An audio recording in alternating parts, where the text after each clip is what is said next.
నమస్కారం. N24 news prime bulletin కు స్వాగతం. ముందుగా హెడ్లైన్స్ చూద్దాం.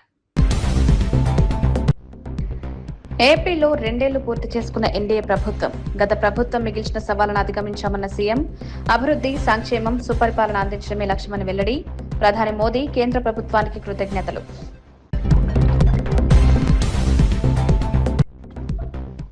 తదుపరి ఎన్నికల్లో కాంగ్రెస్ ఓటమి ఖాయమన్న హరీష్ రావు. ప్రజల్లో అసంతృప్తి పెరుగుతోందని వ్యాఖ్య. మళ్లీ కేసీఆర్ రావాలని మాట వినిపిస్తుందన్న మంత్రి. తెలంగాణకు బీఆర్ఎస్ఏ ప్రత్యామ్నాయం.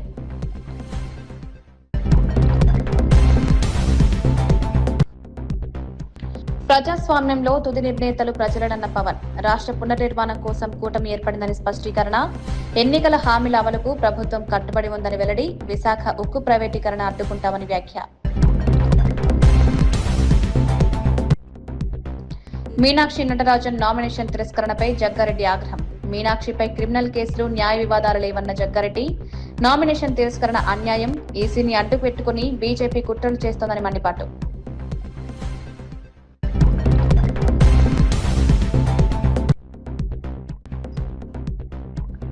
కేతిరెడ్డికి బహిరంగ సవాల్ విస్తరణ చేసి ప్రభాకర్ రెడ్డి. తాడిపత్రి రాజకీయాల్లో మరోసారి వేడి పెంచిన వైనం. ఫ్యాషన్ రాజకీయాలకు ముగింపు పలుకుతారని వ్యాఖ్య. కేతిరెడ్డి అజ్ఞాతంపై ప్రశ్నలు సంధించిన జేసీ. తిరుపతిలో నిర్వహించిన కూటమి ప్రభుత్వం 2 ఏళ్ల విజయోత్సవ సభలో ముఖ్యమంత్రి చంద్రబాబు నాయుడు భావోద్వేగ ప్రసంగం చేశారు. గత ప్రభుత్వ హయాంలో ఎదుర్కొన్న ఇబ్బందులను గుర్తు చేస్తూ ప్రజల మద్దతుతోనే ఈ విజయాన్ని సాధించామన్నారు. తాను 53 రోజుల పాటు జైల్లో ఉన్న విషయాన్ని ప్రస్తావిస్తూ ప్రజాస్వామ్య పరిరక్షణ కోసం పోరాడిన రోజులను గుర్తు చేసుకున్నారు. డిప్యూటీ సీఎం పవన్ కళ్యాణ్ పై కూడా అప్పటి ప్రభుత్వం వేధింపులకు పాల్పడిందన్నారు. అన్ని కష్టాలను అధిగమించి ప్రజల ఆశీర్వాదంతో కూటమి ప్రభుత్వం ఏర్పడిందన్నారు. రాష్ట్ర అభివృద్ధి, సంక్షేమం, పారదర్శక పాలన లక్ష్యంగా పనిచేస్తున్నామని తెలిపారు. ప్రజల విశ్వాసాన్ని నిలబెట్టుకోవడం తమ బాధ్యత అని పేర్కొన్నారు. ఈ రోజు మీటింగ్ చూస్తే నమ్మకం, అది కూడా ఎన్డీఏ ప్రభుత్వం పైన. 2 ప్రభుత్వాలు, మొన్నే ప్రధానమంత్రి నరేంద్ర మోడీ గారు 10వ తారీఖున 12 సంవత్సరాలు ప్రజల చేత ఎన్నికైన మొట్టమొదటి ప్రధానమంత్రి నరేంద్ర మోడీ గారు. మీరందరూ కూడా ఇదే రోజున ప్రమాణ స్వీకారం చేశాం. 2 ఏళ్ళు అయ్యింది.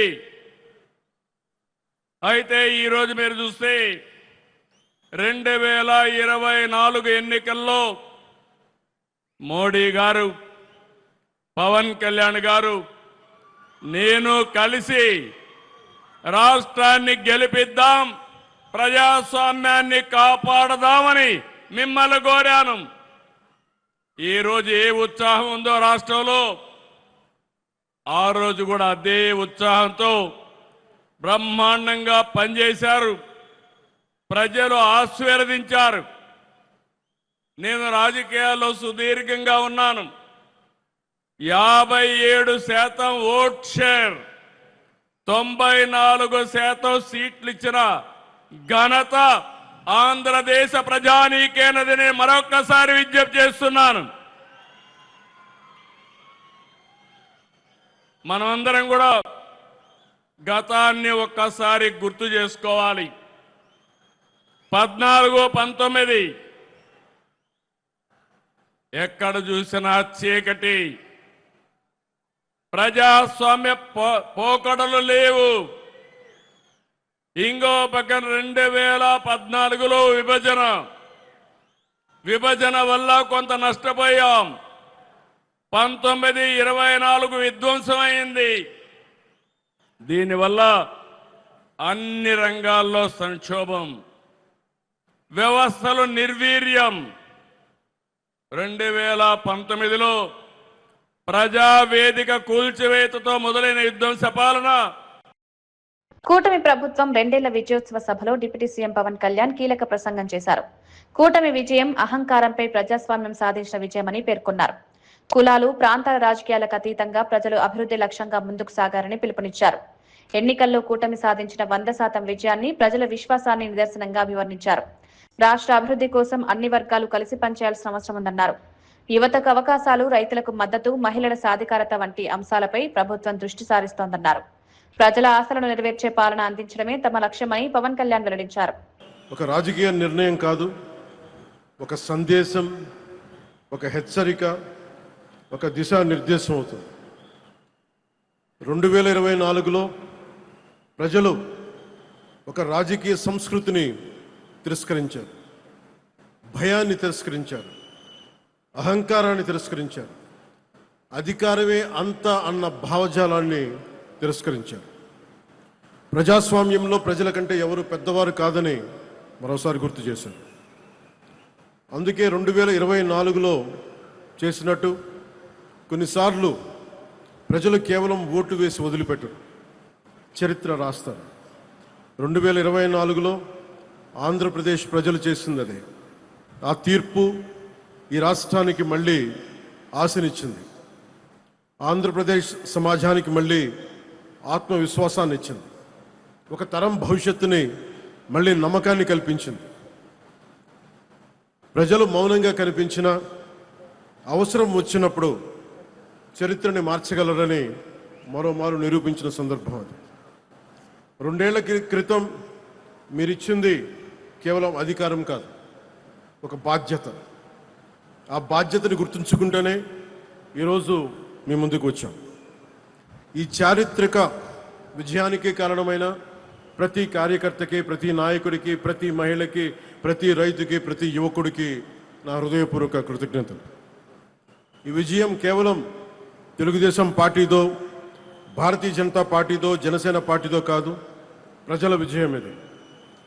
ఇది అహంకారం విధ్వంసంపై ప్రజాస్వామ్యం సాధించిన విజయం. ఈ కూటమి ఆంధ్రప్రదేశ్ పునర్నిర్మాణం కోసం ఏర్పడిన కూటమి. ఈ కూటమి అధికారాన్ని పంచుకోవడానికి కాకుండా బాధ్యతని పంచుకోవడానికి ఏర్పడింది. దేశానికి ప్రధానమంత్రి శ్రీ నరేంద్ర మోదీ గారి దూరదృష్టి, రాష్ట్రానికి ముఖ్యమంత్రి శ్రీ నారా చంద్రబాబు నాయుడు గారి అనుభవం, ప్రజల ఆకాంక్షలను ప్రతిబింబించే జనసేన సంకల్పం, ఈ 3 శక్తులు కలిసినప్పుడే ఆంధ్రప్రదేశ్ పునర్నిర్మాణానికి బలమైన పునాది ఏర్పడింది.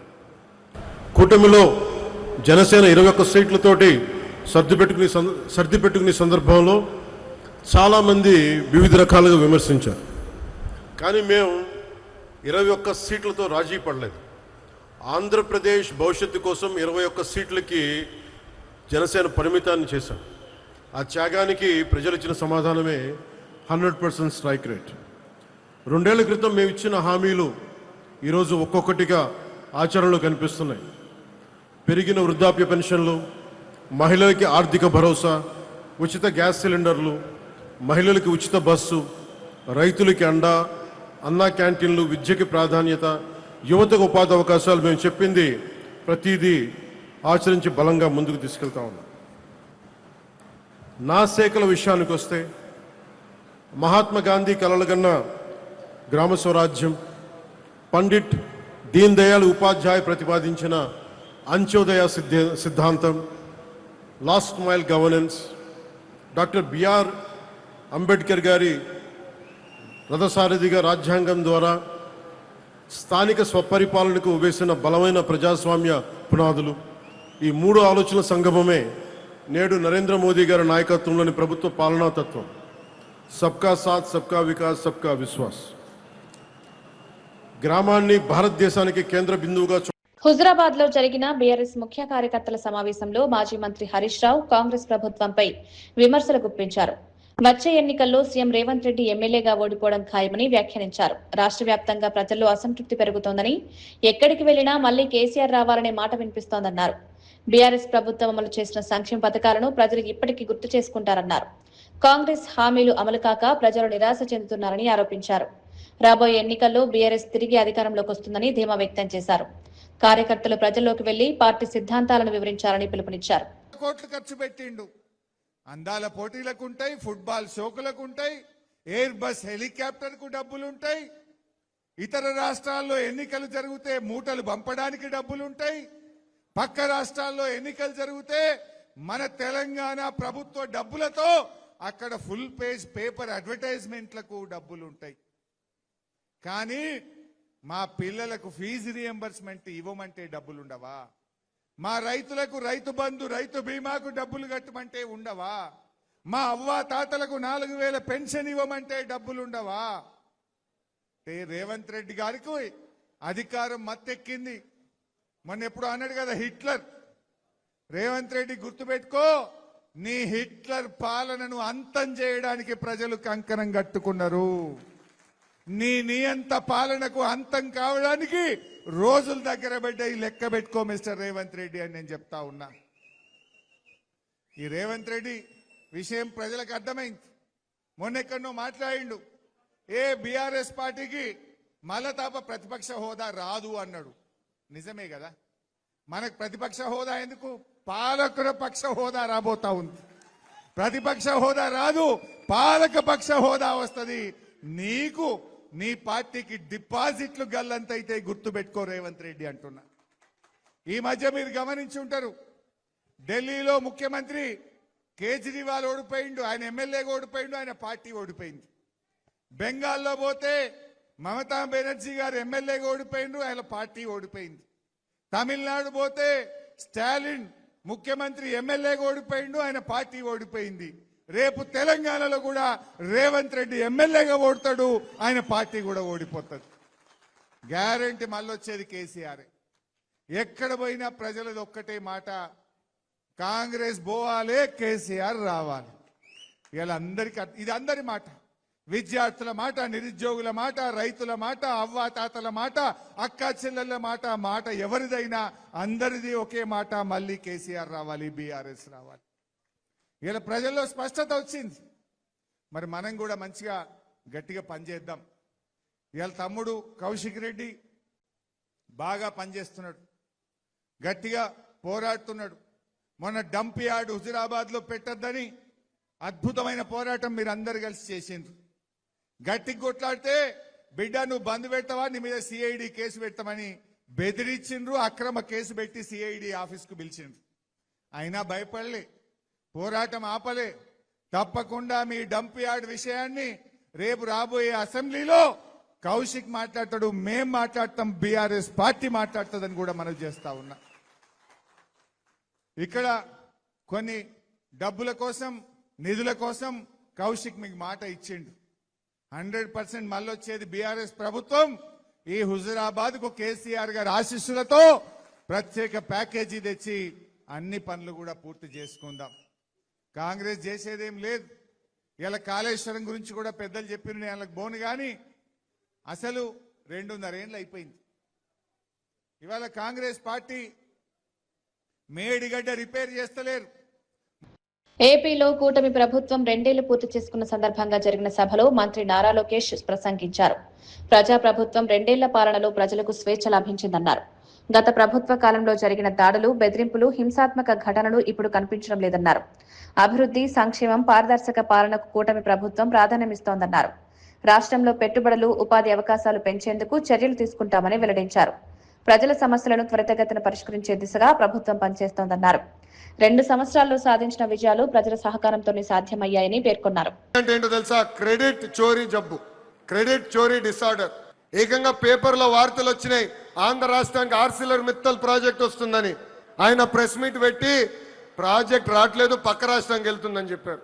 గౌరవ ముఖ్యమంత్రి గారు, ఉప ముఖ్యమంత్రి గారు ఆ ప్రాజెక్ట్ కి శంకుస్థాపన వేస్తే లేదు, నేనే ఆ ప్రాజెక్ట్ ని తీసుకొచ్చానని ప్రెస్ మీట్ లో చెప్పే పరిస్థితి మనందరం చూసాం.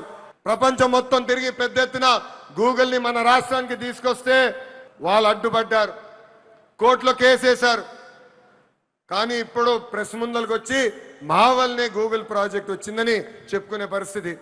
ఇంకా కొన్ని సంవత్సరాలు పోతే ఆగస్ట్ 15 నాడు భారతదేశానికి స్వాతంత్రం తీసుకొచ్చింది మా తాత అని చెప్పుకునే పరిస్థితికి సిసిడి జగన్ వస్తాడు. జగన్ కొన్ని కంపెనీలు తీసుకొచ్చాడు. ఆ కంపెనీ పేర్లు మనందరం మర్చిపోయాం. ఆ కంపెనీ పేర్లు Andhra gold, president medal, gold medal, అలాంటి కంపెనీలు తీసుకొచ్చిన చరిత్ర ఆ పార్టీది. Google, Arcelor Mittal, royal Enfield fighter jet తయారు చేసిన పరిశ్రమలు తీసుకొచ్చిన చరిత్ర మా ఎన్డీఏ ప్రభుత్వాన్ని. చిన్నప్పుడు 10th క్లాస్ పేపర్ లీక్ లో టీచర్లు జగన్ ని చితకబాదారంట. అందుకే టీచర్లు చూస్తే ఆయనకు చాలా కోపం, కక్ష. అధికారంలో ఉన్నప్పుడు మద్యం షాపుల ముందల కాపులాగా నిలబెట్టారు ఆయన టీచర్ని. ఏకంగా మనం డిఎస్సి విడుదల చేస్తే 226 కేసులు ఆ డిఎస్సి పైన వేశారు. నిన్న ప్రెస్ మీట్ నేను చూసా. జగన్ నన్ను ప్రశ్నించట్లేదు, గౌరవ ముఖ్యమంత్రి చంద్రబాబు నాయుడు గారిని ప్రశ్నించట్లేదు, ఆంధ్ర రాష్ట్ర ప్రభుత్వాన్ని ప్రశ్నించట్లేదు, రాజ్యాంగం రాసిన అంబేద్కర్ గారిని ప్రశ్నిస్తున్నారు, రిజర్వేషన్లు ప్రశ్నిస్తున్నారు, రాజ్యాంగాన్ని ప్రశ్నిస్తున్నారు. అందుకే ఈ సభాముఖంగా జగన్ కి హెచ్చరిక జారీ చేస్తున్నా, మీరు ఎన్ని జన్మలు ఎత్తినా డిఎస్సి పూర్తి చేసి ఇచ్చిన హామీ నిలబెట్టుకున్న ఘనత మాది. మళ్ళీ డిఎస్సి నిర్వహిస్తాం. నిరుద్యోగ యువకులకి పెద్ద ఎత్తున ఉద్యోగాలు కల్పించే బాధ్యత ప్రజా ప్రభుత్వం తీసుకుంటుంది. ఈ జగన్ కి కనీసం దేశభక్తి అన్న కూడా లేదు. మేమందరం పోరాడి పెద్ద ఎత్తున సాగర్ డిఫెన్స్ అన్న పరిశ్రమని ఆంధ్ర రాష్ట్రానికి తీసుకొచ్చాం. కావల్లో కనీసం 1000 మంది మత్స్యకారుల పిల్లలకి ఉద్యోగాలు ఇచ్చే పరిశ్రమను మేము తీసుకొస్తే ఏకంగా వాళ్ళపైన ఆరోపణలు చేసి ఆ పరిశ్రమను కూడా తిప్పి పంపించాలని ప్రయత్నించారు. ఇప్పుడు విశాఖ ఉక్కు పైన కూడా మాట్లాడుతున్నారు. 2 సార్లు విశాఖ ఉక్కు సంక్షోభంలో పడితే ఆ ఉక్కు ఫ్యాక్టరీని కాపాడిన ఘనత చరిత్ర ఒక ఎన్డీఏ ప్రభుత్వాన్ని. మన విశాఖ ఉక్కులో ఒక యాక్సిడెంట్ జరిగింది. కాంగ్రెస్ నాయకురాలు మీనాక్షి నటరాజన్ ఎన్నికల అధికారుల తీరుపై తీవ్ర అసంతృప్తి వ్యక్తం చేశారు. ప్రజాస్వామ్య వ్యవస్థలో నిష్పక్షపాతంగా వ్యవహరించాల్సిన అధికారులు స్పందించకపోవడం ఆందోళన కలిగిస్తోందన్నారు. కాంగ్రెస్ నాయకులు కలిసేందుకు ప్రయత్నించినా అధికారులు స్పందించలేదని ఆరోపించారు. నిబంధనలను సాకుగా చూపించి అన్యాయం చేస్తున్నారని విమర్శించారు. ఎన్నికల ప్రక్రియ పారదర్శకంగా సాగాలంటే అధికారుల బాధ్యతాయుత వైఖరి అవసరమన్నారు. ప్రజాస్వామ్య విలువలను కాపాడే విధంగా వ్యవహరించాలని కోరారు. రాజకీయ ఒత్తిళ్లకు లొంగకుండా ఎన్నికల వ్యవస్థ స్వతంత్రంగా ఉండాలని అభిప్రాయపడ్డారు. देश के संविधान के साथ हुआ है जो इलेक्शन कमीशन ने किया है। मेरा कोई आरोप माननीय उच्चतम न्यायालय के ऊपर नहीं है, उन्होंने तो अपना एक निर्णय दिया, लेकिन इलेक्शन कमीशन के रिटर्निंग ऑफिसर्स कॉम्प्रोमाइज थे। ये मैंने पहले दिन भी कहा। इलेक्शन कमीशन ऑफ इंडिया के पास जब हमारे लोग गए तो उन्होंने 48 घंटे तक भी कोई जवाब नहीं दिया। माननीय उच्चतम न्यायालय ने कम से कम हमारी बात की सुनवाई की और उस पर अपना एक फैसला दिया, लेकिन चुनाव आयोग इस तरह से मिला हुआ है कि उन्होंने उसके लिए कोई अपनी तरफ से कोई जवाब तक नहीं दिया। और आज तो ये भी ताज्जुब की बात है कि हमारा जो मामला चल रहा है वो रिटर्निंग ऑफिसर्स और इलेक्शन कमीशन के खिलाफ था, लेकिन आज स्टेट ऑफ मध्य प्रदेश ने अपना भी वकील खड़ा किया।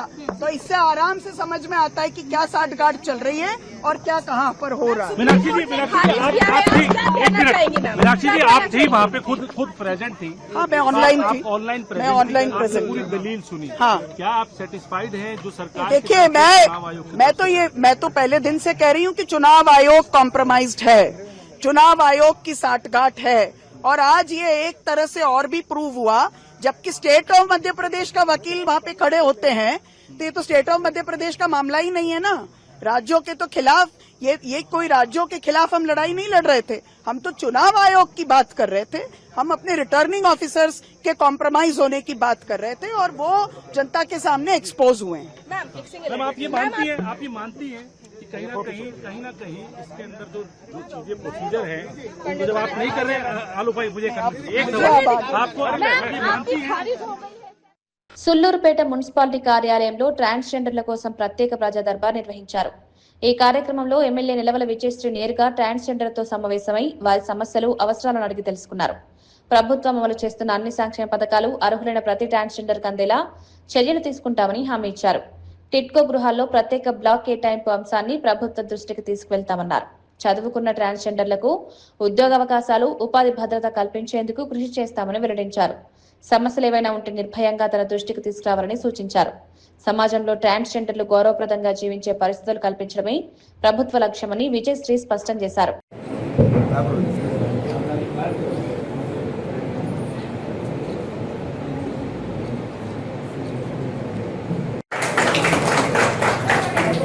ప్రభుత్వం మీకు ఎప్పుడూ అండగానే ఉంటుంది, మీరు వరి అవ్వాల్సిన పని లేదు. ఏదైనా ఉంటే మేము చూస్తాం. ఎవరైనా మాట్లాడతారా? సరే, మీరు చెప్పిన అన్ని ఇష్యూస్ కూడా నోట్ చేసుకున్నారా? జాబ్స్ ఏమన్నా కూడా చదువుకున్న ఎడ్యుకేషన్ పిల్లలు ఉన్నారు, వాళ్ళకి ఏదైనా చిన్న జాబ్ ఇచ్చినా కూడా చేసుకోవడం కూడా మాకేం ఇష్టం లేదు. మరి ప్రభుత్వం గురించి ఏమైనా మాట్లాడతారా? చాలా సంతోషం పిల్లలు అసలు ఇప్పుడు వచ్చిన తర్వాతనే ఒక కాల్ సెంటర్ లేదు పట్టించుకోవడం కానీ ఏది కానీ ఈ ప్రభుత్వం వచ్చిన ఫస్ట్ టీడీపీ ప్రభుత్వమే మాకు పెన్షన్ ఇచ్చారు. ఇప్పుడు ఇల్లు ఇంతగా మా కోసం పోరాడుతున్నారు.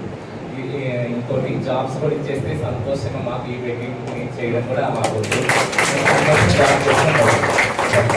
రెసిడెన్స్ ఎవరైతే చదువుకొని ఉన్నారో డిగ్రీ రెసిడెన్స్ తీసుకొని వస్తే నేను కంపెనీతో ఒకసారి మాట్లాడతాను.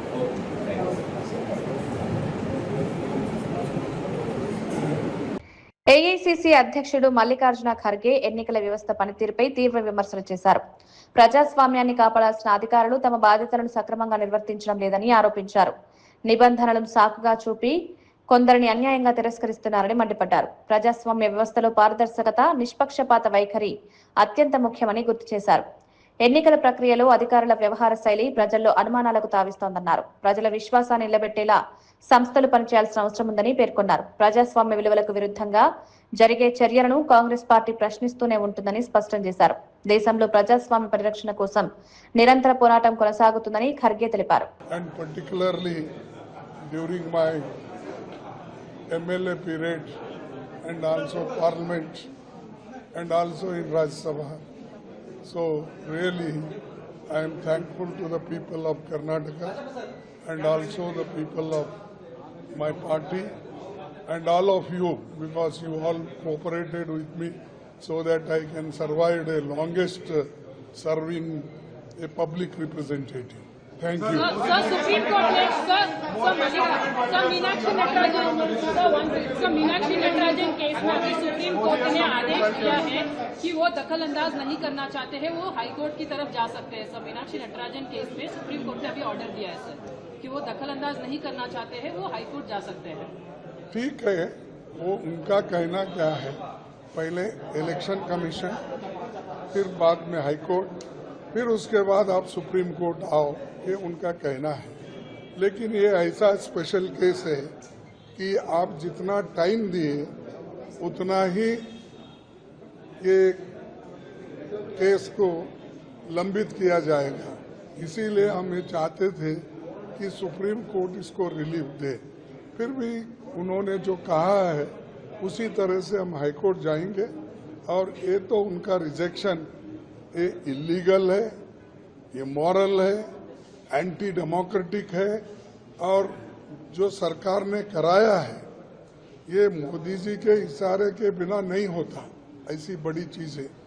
और मोदी जी ये पर्पसली कांग्रेस पार्टी को खत्म करने के लिए, डेमोक्रेसी को खत्म करने के लिए ये साजिश रख के हर जगह वो अपने लोगों को बिठाकर रिटर्निंग ऑफिसर्स जो खास करके उनके चाहने वाले लोगों को वहां पर बिठाकर ऐसी चीजें कर रहे हैं।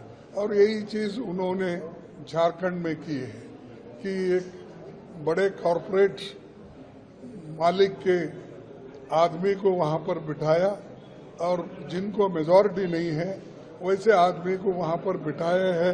तो इसका मतलब क्या है कि वोट या तो परचेस करना या डिवाइड करना या कॉरपोरेट ऑफिस का एजेंट वहां पर इलेक्ट होके आना। तो इसीलिए हम ये चाहते हैं कि डेमोक्रेसी में ये होम मिनिस्टर हो, प्राइम मिनिस्टर हो, उनके लोगों का दखलंदाज नहीं होना चाहिए। मैं ये नहीं कह रहा कि प्राइम मिनिस्टर खुद ही करे, लेकिन उन्होंने ऐसे लोगों को बिठाया है आरएसएस के एजेंटों को हर जगह।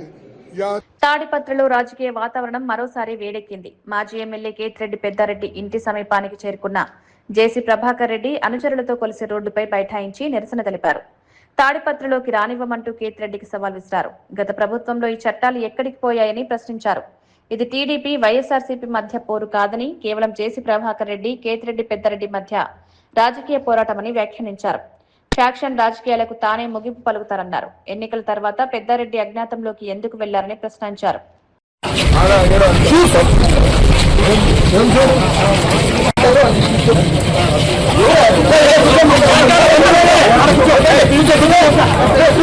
ప్రతి అడుగు పోలీసు వాళ్ళ పర్మిషన్ తోనే పోవాలా. ఏంటి పొద్దున్నూకులు నువ్వు నేను కాదు, నేను వెళ్ళిపోతున్నాను. ఈ ఆపరేషన్ 17 తేదీ నుంచి పోవాలి రానిరు. పోలీసు వాళ్ళు కూడా చెప్తున్నారు, నాకు 5 ఏళ్ళు అన్యాయం జరిగింది. 420 కేసు తీసుకుని అరెస్ట్ చేసినారు. వస్తుంది జడ్జిమెంట్ కూడా వస్తాయి. ఈరోజు మీరు అన్నదంట ఏం చేసిన న్యాయం మీరు ఇంటికి వచ్చిపోతే కేసు రాసుకున్నారా? ఈ ముందు ఏమి చెప్తా చూడండి, మీరు మీ స్కిన్ తయారు చేసుకునేదానికి ఉండేదానికి ఉన్నారు. మీకు మెమో రాకూడదు. అన్యాయం చేసినారా లేదా? ఎన్ని బస్సులు పోయినాయి. మా నాయన బొగ్గులు వస్తారు 32లో. మేము భయపడలే. నేను తెలుగుదేశం పార్టీ కోసం కష్టపడలే. నా జనం కోసం. నాంపల్లి కోర్టులో చర్చనీయాంశంగా మారిన మీనాక్షి నటరాజన్ కేసులో మరో కీలక పరిణామం చోటు చేసుకుంది. కేసుకు సంబంధించిన వివరాలు బయటకు రావడంపై ఓ మహిళ కోర్టు ఆవరణలో ఆవేదన వ్యక్తం చేశారు. తన వ్యక్తిగత సమాచారాన్ని ఎవరు లీక్ చేశారో తెలియదన్నారు. కొందరి కారణంగా తనకు ప్రాణహాని ఉందని సంచలన ఆరోపణలు చేశారు. కోర్టుకు రాకుండా అడ్డుకునే ప్రయత్నాలు జరిగాయని, ఆటోను వెంబడించారని తెలిపారు. న్యాయం జరిగే వరకు తన పోరాటం కొనసాగుతుందని స్పష్టం చేశారు. కేసు వివరాల లీక్ వ్యవహారం కొత్త చర్చకు దారితీసింది. ఈ ఘటనపై అధికారులు దృష్టి సారించాలని ఆమె కోరారు. నేను వచ్చిన తర్వాత యాక్చువల్లీ వచ్చేటప్పుడు నన్ను ఫాలో చేశారు. నా వెహికల్ నేను క్యాబ్ లో వచ్చాను. దాని నంబర్ నోట్ చేసుకున్నారు. ఎంటర్ అవ్వగానే పోలీసు వాళ్ళు వేరే వాళ్ళకి చెప్పారు. సో నేను మళ్ళీ వెళ్ళిపోయాను. ఇప్పుడు నాకు మళ్ళీ టైం అవుతుంది. Let me go in. నాకు నార్మల్ పీపుల్ అండ్ పోలీస్ వాళ్ళు ఇక్కడ వచ్చిన వాళ్ళు చెప్పారు. ఫాలో చేసి నేను క్యాబ్ ఏ నెంబర్ లో వచ్చాను అనేది వాళ్ళు చెప్తున్నారు. ఈ క్యాబ్ లో వచ్చింది అది అని. కేసుకు సంబంధించి మీనాక్షి విషయంలో తెలియదు కాదు. నేనేమి ఎవరి మీద నేను కంప్లైంట్ ఏంటి నేను నా ఫైట్ లీగల్ ఫైట్ నేను చూస్తున్నా. నాకు దీనికి ఏం సంబంధం లేదు. I have to attend the court. ఈయన నేను రాగానే నా వీడియో తీసుకున్నాడు. Is the person is going అతను సివిల్ మీరు చూసారు కదా, white shirt and black pant. నాకు తెలీదు నన్ను ఎవరు లిఫ్ట్ చేయాలని చూస్తున్నారో ఏంటో నాకు తెలీదు. నాకేం సస్పెన్షన్ లెటర్ ఎవరు ఇవ్వలేదండి.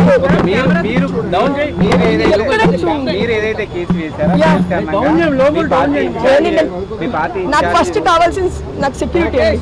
So scared. నాకు ఇప్పుడు మీరు చూసారు, ఇప్పుడే చూసారు. నేను ఇలా చెప్తుంటే ఆయన వెళ్ళిపోయారు. రైట్, నాకు ఎవరు థ్రెట్ అని నాకు తెలియదు. But I have threat. ఎవరు నేను ఆల్రెడీ ఇచ్చాను 3 months బ్యాక్ కంప్లైంట్ ఇచ్చాను డీజీపీ గారికి. అయితే మీరు చేసిన కంప్లైంట్ మీద ఒక ఆరోపణ వస్తుంది. కాంగ్రెస్ పార్టీ మీరు చేసిన కంప్లైంట్ బీజేపీ వాళ్ళకి ఇచ్చారని. నాకు ఎవరితో సంబంధాలు లేవు. నేను 4 ఏళ్లుగా నా కేసు ఫైట్ చేస్తున్నా. అలాగుంటే నేను ఎవరి దగ్గరకు వెళ్ళేదాన్ని కదా, ఇప్పటి వరకు రిక్వెస్ట్ చేసేదాన్ని కదా. కాంగ్రెస్ వాళ్ళ బీజేపీ వాళ్ళకి ఇచ్చారనేది చెప్తా ఉన్నారు. నాకు ఎవరితో ఎటువంటి సంబంధాలు లేవు. నేను ఎవరికి ఏమి ఇవ్వలేదు. నాకు తెలియదండి. ప్లీజ్ నన్ను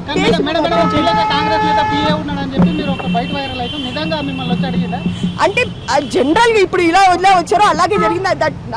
దీని గురించి అని నేను పర్టికులర్ గా ఏం చెప్పలా. నాకు ప్లీజ్ అండి, నాకు ఇప్పుడు థ్రెట్ ఉంది. మీ ముందలే చూశారు, వీడియో తీస్తున్నారు. వాళ్ళు చెప్పగానే వాళ్ళు వెళ్ళిపోయారు. ప్లీజ్ నాకు కొంచెం రిలీఫ్. ప్లీజ్ నాకు థ్రెట్ ఉంది, ఫస్ట్ అది చూడండి. TPCC working president Jaggareddy Meenakshi Natarajan Rajya Sabha nomination రద్దు వ్యవహారంపై తీవ్ర విమర్శలు చేశారు. రాహుల్ గాంధీ ఎంపిక చేసిన అభ్యర్థిని అడ్డుకునేందుకు కుట్ర జరుగుతుందని ఆరోపించారు. ఒక రాజ్యసభ సీటు కోసం ఇంత దిగజారడం బీజేపీకే సాధ్యమని వ్యాఖ్యానించారు. దేశంలో 12 ఏళ్ల బీజేపీ పాలనలో కుట్రలు, కుతంత్రాలు ఎక్కువగా కనిపిస్తున్నాయని విమర్శించారు. లేని కేసులను చూపించి మీనాక్షి నామినేషన్ రద్దు చేశారని ఆరోపించారు. నిజాలు బయటకు రాకుండా కోవర్ట్ రాజకీయాలు చేస్తున్నారని మండిపడ్డారు. ప్రజాస్వామ్య విలువలకు విరుద్ధంగా వ్యవహరించే చర్యలను కాంగ్రెస్ తీవ్రంగా వ్యతిరేకిస్తుందని స్పష్టం చేశారు. एआईसीसी प्रेसिडेंट खड़गे साहब और इंचार्ज केसी वेणुगोपाल जी, जो ये राज्यसभा जो नटराजन जी को डिक्लेयर करने के बाद मध्य प्रदेश में ऑलरेडी 3 राज्यसभा है, उसमें तो दो राज्यसभा तो बीजेपी को क्लियर है, एक राज्यसभा कांग्रेस को क्लियर है. फिर भी एक राज्यसभा के लिए इतना गंदी गिर के जो बीजेपी हुकूमत पॉलिटिक्स इतना गिर के काम करना, Modi ji prime minister level में इतना गिर के ऐसी काम करना, ये ठीक बात नहीं होता। देखो नटराजन जी हमारे इंचार्ज जो मीनाक्षी जी, सीधा साधा एक नॉर्मल एक महिला, बहुत मेहनत करके ऑर्गेनाइजेशन में, कांग्रेस पार्टी ऑर्गेनाइजेशन में नटराजन जी सीधा साधा सिंपली लाइफ, उनका लाइफ पूरा सिंपली, ऐसा एक महिला कांग्रेस की हमारे नेता हमारे इंचार्ज नटराजन जी को, जो राहुल जी जो डिसीजन लिए है, एआईसीसी डिसीजन लिए है राज्यसभा का मध्य प्रदेश में, मगर उनको राज्यसभा उनको रोकने के लिए जो इलेक्शन कमीशन को ये लोग बेस बना लेके उनको राज्यसभा बनने में रुकावट जो किया है वो लोग, मगर उतना क्या जरूरत थी। ये कांग्रेस पार्टी, हम तेलंगाना गांधी भवन से कांग्रेस पार्टी तरफ से हम बीजेपी पार्टी को हम ये पूछ रहे हैं, भाई एक राज्यसभा नटराजन जी जो सीधा साधा एक नॉर्मल जीवन की एक महिला, हमारे लीडर हमारे इंचार्ज नटराजन को राज्यसभा बनने में ये जो रुकावट जो रोकने के लिए जो कोशिश हुआ इलेक्शन कमीशन को बीच में रख के, इतना गिर के मीनाक्षी नटराजन को राज्यसभा रोकने में ఏపీలో 2 ఏళ్లు పూర్తి చేసుకున్న ఎన్డీఏ ప్రభుత్వం గత ప్రభుత్వం మిగిల్చిన సవాళ్లను అధిగమించామన్న సీఎం, అభివృద్ధి, సంక్షేమం, సుపరిపాలన అందించడమే లక్ష్యమని వెల్లడి. ప్రధాని మోదీ కేంద్ర ప్రభుత్వానికి కృతజ్ఞతలు.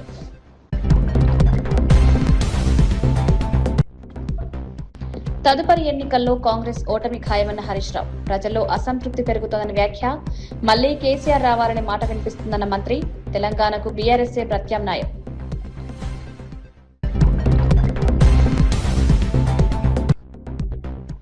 ప్రజాస్వామ్యంలో తుది నిర్ణేతలు ప్రజలనన్న పవన్. రాష్ట్ర పునర్నిర్మాణం కోసం కూటమి ఏర్పడిందని స్పష్టీకరణ.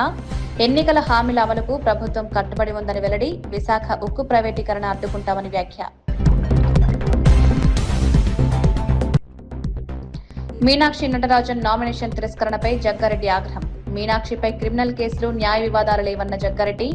నామినేషన్ తిరస్కరణ అన్యాయం, ఈసీని అడ్డు పెట్టుకుని బీజేపీ కుట్రలు చేస్తోందని మండిపాటు.